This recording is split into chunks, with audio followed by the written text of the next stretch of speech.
Welcome to the Savvy Spirit Podcast. I'm Sharon Moore, your host and creator of the Savvy Spirit Entrepreneur Program. This podcast features conscious women entrepreneurs whose businesses are built on their unique gifts and are making the world a better place. You're going to learn about their journeys, their courage, their resilience, and their truth. So enjoy the show, feel the love, and get inspired.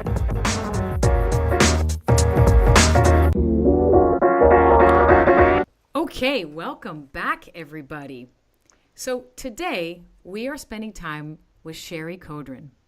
Now, Shari is passionate about helping people write and publish their memoir or nonfiction book.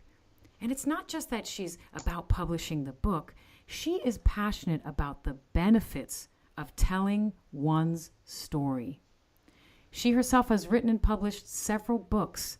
She's taught memoir writing and storytelling for over 2,500 college students. Oh, and guess what? She received a student-nominated award for teaching excellence. She's coached over 300 clients. She's created an award-winning international magazine column that had 1.2 million readers every single week. She's published over 600 articles and has been featured in USA Today, Reader's Digest, Canada's National Post, NPR, Entertainment Weekly, and that's just to name a few. People, this woman is amazing. And you know what she wants to do with all of her knowledge, with all of her wisdom, with all of her experience? She wants to teach us about the power of personal storytelling. How freaking lucky are we? Shari Caudron, the woman who's got endless wisdom, endless accolades, here to help us tell our untold story. It is such a treat to have you on the show, Shari. Welcome. Thank you, Sharon. It's really a treat to be here. I got to tell you, obviously I do know you, but reading about you and learning about you, I had no idea the depth of your wisdom and your passion. It was amazing. Now, yeah, thank you. I happen to have the treat of learning about you, but I'd love to just get you to tell us about your journey. How do you find yourself here in this point in your life? To understand how I ended up where I am right now, I'd actually want to take you back to when I was about 10 or 11. I grew up in a family that they didn't talk very much, certainly not about emotional issues, which I'm sure a lot of your listeners can relate to. My mom worked at night. I never saw her. My dad was the one who was the parent in charge of raising 4 little girls, as well as working full time. And so he was pretty tapped out. But at about that age, I want to say it's 10 or 11, I had already noticed for several years there was a lot of blatant favoritism shown by my parents, particularly my father, toward my younger sister. Now, when you're 10 years old, that hurts quite a bit. Mm-hmm. And so I got to the point where it hurt so much, but I didn't know how to tell him because we didn't talk about those kinds of things in our family. That was way too scary to open my mouth and say something. So even then, I was interested in writing, and so I wrote my dad a note, and I sat down, blue-lined binder paper, and I wrote and rewrote that note till I got it perfect. It said what I wanted to say about the favoritism that I'd perceived. I folded it up, and I went into my dad's bedroom, and on his dresser, this shows you how long ago it was, he had a cufflink box. So I folded the note up and I put it in his cufflink box, and then I walked back down the hall and I got into my little twin bed and I waited until my dad came to bed. And so eventually I could hear the television going off and I could hear him walking through the dining room and then the living room and then into his bedroom. Your heart is pounding at this point. Exactly. And so I hear him take off his watch. It hits the dresser with a thud. I hear him pull out the change out of his pocket. It hits the dresser. And it's like, okay, I'm freaking out right now. I know. It's like, here it comes. Yep. And so then I hear, then it goes silent. I hear him unfolding the paper, and I'm really not breathing at that point. And then I hear him crumple it up and throw it away. Oh.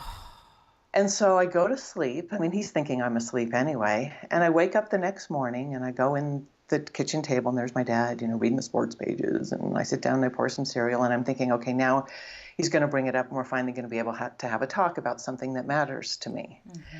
And I waited, and my dad didn't say anything about it that morning, and he didn't say anything about it that night, nor did he ever. And so what that did to me is, as the kid, is make me think that, my emotions don't matter. Any story I might have to tell is going to be disregarded, that I'm just not interesting or important enough to be paid attention to. And so as I grew up, I was always drawn to writing, but my initial foray into the writing world was through journalism. Because I didn't have a story worth telling, but I could certainly interview other people who did and tell their stories. And then I got my little byline in a newspaper or magazine, and that allowed me to be noticed in some small way, even though it wasn't my story. And then I was about 30, 32, 33, and I'd been writing for a business magazine for quite a while. And we were at an editorial meeting, and they were saying they wanted to shake things up a little bit and get a little more personal in certain sections of the magazine. And without thinking about it, I raised my hand and said, I'd love to write a personal column. Oh, man. I know. And I had an editor who was very encouraging of my writing, and he said, okay, let's give it a try. Wow. And in the back of my mind had been, I know you're in San Francisco. I don't know how long you've been there, but I grew up in the days when Herb Caen was still writing in the Chronicle, and everyone loved Herb Caen, including me. And I thought someday I'd like to grow up and do that, write essays. And so when this opportunity came up, without thinking about it, I said, I'd like to try this. And so I tried it and loved it. And there was fun. It was not unlike writing the note to my dad, but I didn't have to hear anybody's reaction. I could write it in my office and put it out there. Well, what happened is within about 6-8 months, an agent in India, of all places, came across the column here in the U.S., contacted me about republishing it there, and it eventually landed in the Hindu Sunday Times, which is the largest daily newspaper in southern India, which is like the USA Today equivalent in India. So every Sunday I had 1.5 million readers in India for my column. Wow. And every Monday morning I'd wake up, and in my email box were all these emails from people halfway across the world in a country I still haven't been to. And they were commenting on my essays, and they weren't commenting because I was particularly interesting, because I was particularly knowledgeable about any particular subject, but because I dared to be myself and kind of talk about my real life. What I wrote about things in the column were things like doubt and envy and procrastination. And for a kid who grew up thinking she didn't have anything worth saying, or that no one would pay attention to her, this was really, really heady stuff for me. And that was the point at which I realized, you don't have to be extraordinary. You just have to be yourself. And my work started to change. That was about the point I started teaching writing. And then that evolved into coaching people in a pretty intimate way, working with them one-on-one on book projects. And there's nothing that matters to me more than helping people really find what their inner wisdom is and what the story is they have to share, and then helping them figure out how to shape the story and have the courage to put it out there. Because what that did for me was just, it just gave me so much confidence, and it really put me on my path to what I think my purpose in this life is, which is to help other people find their voice. So the journey from age 10 to here. There's so many things I wanted to say along the way. What a beautiful, you just took me on an experience. I can only imagine what your writing is like. You had me. I was yelling, "What? No, the crumpled paper! I can't." You had me, and the connection of, the second you told me that you kind of like viscerally responded, "Yes, I'll take a stab at writing this article." The first place I went to was, that's that courage that was there when you were 10 years old, showing back up 20 years later when you're 30 years old, having a professional life. Exactly. And I think the other thing was that I said yes before I could think about it. Yeah, it sounded like that. Yeah, and I've found that when I've taken leaps professionally have always been when I've thrown my head in before I could talk myself out of it. Right. Because the initial impulse, I think, is the right impulse. Yeah. And so you mentioned that you're obviously, this was a absolute healing process for you, and you're such a generous soul that you now want to invite others to do this. And you mentioned that through this, you believe that there will be a positive change in the world. What do you mean by that? I think I mean several different things. When people really engage with their own story, when they sit down and take a look at the wisdom that they have to share, and they start sharing it, they start honestly sharing where they've been, they start showing up in a more authentic way, which I think really ripples outward. It's really very, very difficult to remain unauthentic in the face of an authentic person. When someone shows up in a really vulnerable place, the way I think about it is, you think about when you go out, you've probably had this happen, you're meeting a new person that you don't really know, but you kind of like and want to get to know for coffee or a cocktail. And you're sitting across the table and you're chatting, and it's superficial. And then the person you're with says, "Can I talk to you about something? I'm in the midst of a real challenge with my partner." You can just feel the conversation drop down to a completely different level. Mm-hmm. You lean in, the person you're with leans in, and all of a sudden you're relating like human beings without an agenda. Mm-hmm. That's what I hope that I help people with, is the courage to just show up as who they are, so that the people around them can, so that their readers can. I'll often work with people on speeches so that the listeners of their speeches can. I think it's just really about creating a more authentic world. Amen. Keep doing that, because I want to have more of the conversations with the people who are being authentic. So you're increasing the value of my dating life. Is that what you were implying, by the way? It wasn't what I was implying, but if that works, excellent. All right, so I want to switch gears a tiny bit and actually talk about 3 pillars that I often talk about in my entrepreneur program and being a business owner myself. And that is, being a fulfilled and successful, conscious women entrepreneur. There are 3 things that I think are important. One is that you've built your business obsessively around what is your unique gift for the world. And 2 is having some sort of relationship to universal support. And 3, what I like to talk about is, all right, how do you navigate the business stuff? I mean, here you are, suddenly a business owner. I want to learn about how you deal with things like accounting and marketing, etc. So I want to start with the first one. And you've mentioned the word courage a few times. It's not necessarily what is your unique gift, because I think we get a good sense of that. But how did you get the courage to bring this out to the world? Oh, wow. Well, okay. I have several thoughts to that. Mm-hmm. I mean, I think the gift initially was really about listening to other people. Mm-hmm. I'm really interested in other people. And through listening, I'm able to see their story and their wisdom. I think that is the gift that I have, that I can see what other people have and they can't see it. Mm. That piece didn't take courage. The courage for me was about sharing my message about that in ways I wasn't comfortable with. So I was comfortable writing. It took courage for me to talk about the things that are important to me, to stand up in front of people, even to do what I'm doing with you here today. That I was terrified. I was the kid in the classroom all through school. When they took roll, I didn't even want to say here because I was so afraid when they said my name. Wow, Shari. And so for me, the big courage leap that I had was learning public speaking, and it was showing up over and over and over again at Toastmasters meetings 25 years ago. I just knew somehow that for me to do what I knew I wanted to do in the world, that was the thing I had to really address head on. I don't know that, I just had to do it. The other thing that took some courage was actually charging what I felt was I was worth, as well as charging what would hold my clients accountable for doing their work. And it was hard to get to a point where I could actually state certain numbers to clients. Mm-hmm. That whole idea of self-worth, that took a lot. That took a big leap for me. So I would say the public speaking and charging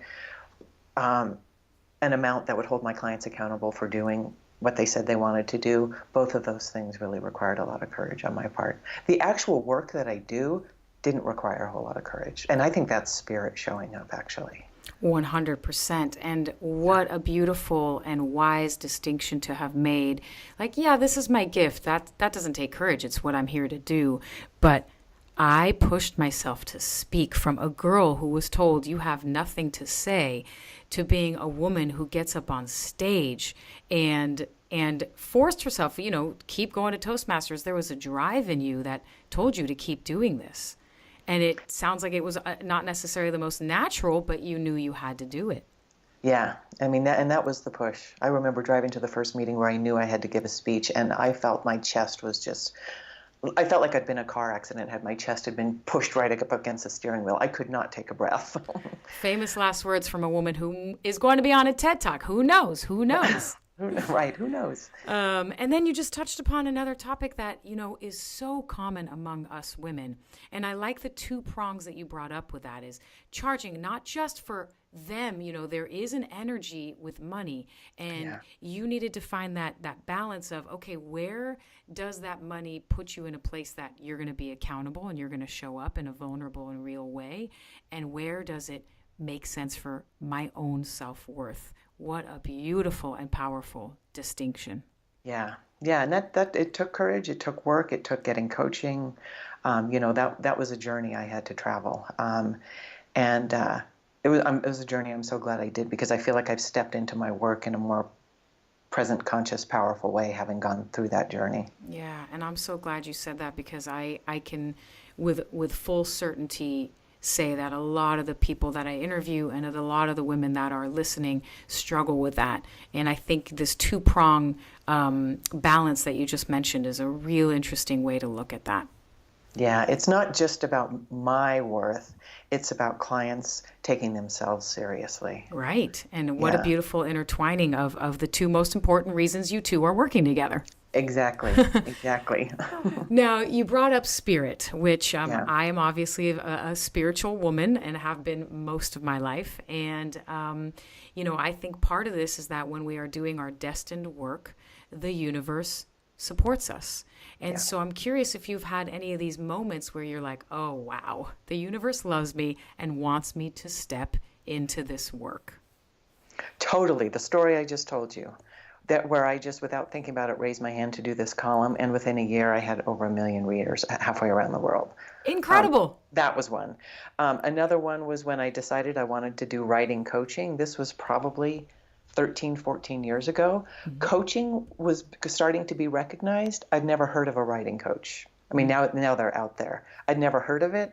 I just thought that would be something that would be maybe a value to people, something I wanted to do. And so that was another one. I didn't have any role models for it, but I just thought, I want to do this. And I started doing it, and I was teaching at the time, and I had a lot of students contacting me saying, do you work one-on-one with people? And it was like the universe is saying, you want a coach? Here are your people. Was it like you hadn't even said it yet, and as you're just kind of mulling over it, suddenly people show up and start asking you if you do one-on-one coaching work? Well, sort of. I was working with a coach myself at the time, and I happened to mention to her, I said, I've been thinking about this writing coaching. She said, you're kidding. I want to write a book. Let's trade. Like right then. I love that. Yeah.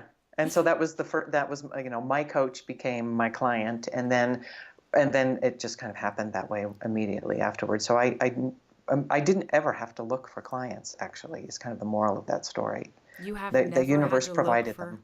Always. Yeah. Wow. I love you, universe. Yeah, I know. So, and then, you brought up one of the courageous moments for you was stepping more into this value and money. And yeah, here you are, not just a woman of immense courage to be doing what you're doing. You're using your unique gifts. The universe has your back. And oh my God, you now own a business. Welcome. Right. So, business means business. You got to do accounting and marketing and databases and blah, blah, blah. How have you navigated being a business owner? Well, interestingly enough, I've been self-employed since a year out of college. I mean, I think maybe this might be another one of those times I just said yes without thinking about it. Wow. I was fired from my first job, completely took that as a sign. I never really wanted to work for anyone. And so I started freelancing back at age 23. And so I didn't have a mortgage, I wasn't in a relationship. I didn't have expenses. I was used to living like a college student. Hmm. So I would say the business piece I grew into gradually. But as I got more and more serious, when I started coaching, when the business model changed from being a freelance writer, which I knew how to do, to coaching, which was different, I ended up hiring a coach, a business coach myself, Mm-hmm. who helped me immensely. And for everyone listening out there, this has been my big learning for so long as a self-employed person. I thought I could figure it out myself. I cannot figure it out myself. I need help. And I'm so ready to ask for help now. And this business coach that I hired helped me with so many different things, with marketing, with charging, with my relationships with clients, follow up, all sorts of things. And from that experience now, I'm just so much more ready to ask for people for help. So did it not come naturally to you beforehand to ask for help? Was that a process as well? Exactly. That was a process. Yeah, yeah, I thought I can do this. I can figure this out. Um, and then there was the other part, like, okay, I'm freelancing. I'm not making a whole lot of money. I don't want to spend the money to do this. I can figure it out. So there's all that scarcity stuff. I was Yeah. afraid to spend the money. Um, but then I found when I would spend the money, it always came back. And so now, I have people who help me with direct marketing. I have people help me with websites. Whatever I need, if I haven't done it before, I'll find someone to help me. Beautiful. Yeah. Wow. Wow. And I know as women we sometimes tend to be like, I got this, people. And that asking for help is sometimes not easy for us. Right.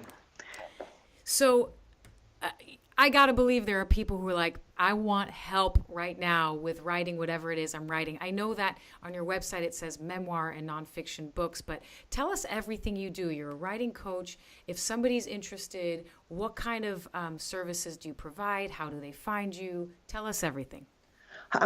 So the services I provide are really helping people get clarity on what their message and or story is. I mean, that's kind of the base I start with everybody, is that I would say the people that are drawn in to become a client of mine have a real yearning. It's a soul level yearning to share either a story or a message with the world, but they can't quite figure out exactly what that message is, how to articulate it, what is the story, who's my audience.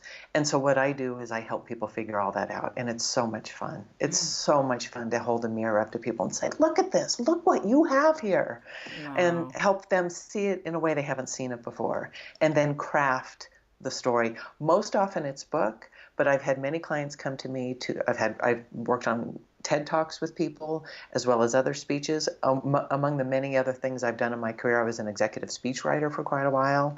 So I've done that. So I can help with speeches. I've had several clients start blogs and find their voice that way. So it's really helping them figure out what the story or message is to get clarity on that and then help them articulate it and reach their audience in the way that's best for them. A book may be great for some people. Other people, the blog's going to work. Other people, it's like, you need to get up on stage, girl. Let's figure out how to do that. I might be your client specifically for Yeah. that. Yeah. And what's your website? How do they find you? So my website is my name, and I'll spell it out. It's Shari, Shari, and last name is Caudron, Caudron.com. There's all sorts of information about me on there. People can sign up for a free consult. If they hear about me through your show and decide that they want a consult, I'd love your listeners to put that in the consult box, and I'll be sure to set aside an hour to talk with them. It says 15 or 20 minutes, might say 30 minutes on there. But I found that, people who are conscious, and spirit driven are my ideal client. Those are going to be your ideal listeners. And I would set aside an hour to talk with those people about what they've got. If it doesn't go anywhere, that's fine. I love to have that hour conversation, and I can often give people clarity about what their direction should be even in that hour. That's perfect. So, You know what we can do is on the show notes, we'll include not just a link to your website, but if you want to give a code or something, we can also include that, or I'll just say mention the podcast. So that way they know and you know that they get an hour, not just 15 or 20 minutes. exactly. I'm really happy to do that because your listeners are absolutely the kind of people that I do interact with and want to continue to interact with. I love my listeners. I love my guests. It is like my heart's been exploding since I've been doing this. It's crazy. I know it has, and I love your enthusiasm for this. Thank you for doing this for the world, for the women out there, for the universe. I mean, you're acknowledging your own gifts doing this, Sharon, so I'm grateful. Yeah, thanks for saying that. I do, and the answer's been yes. So similar to what your story is. The answer is yes. I need to keep moving forward. It's such a treat. Yeah.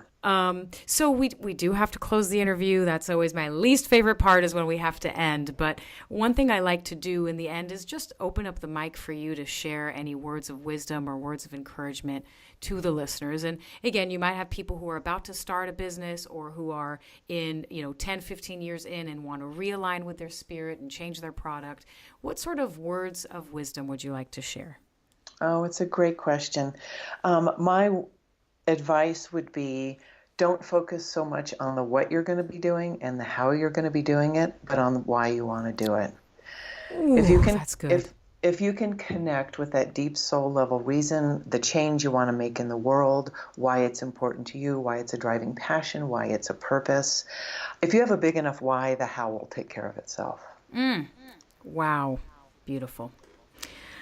All right, Miss Shari, thank you so much for being here. You have such a beautiful, grounding, calm energy. And to learn that this is a girl who was once told that she doesn't have anything worthy to share, and to see that you are helping others never believe that, and not to mention putting yourself on a stage or behind words that are revealing of who you are. What a courageous journey you have been on.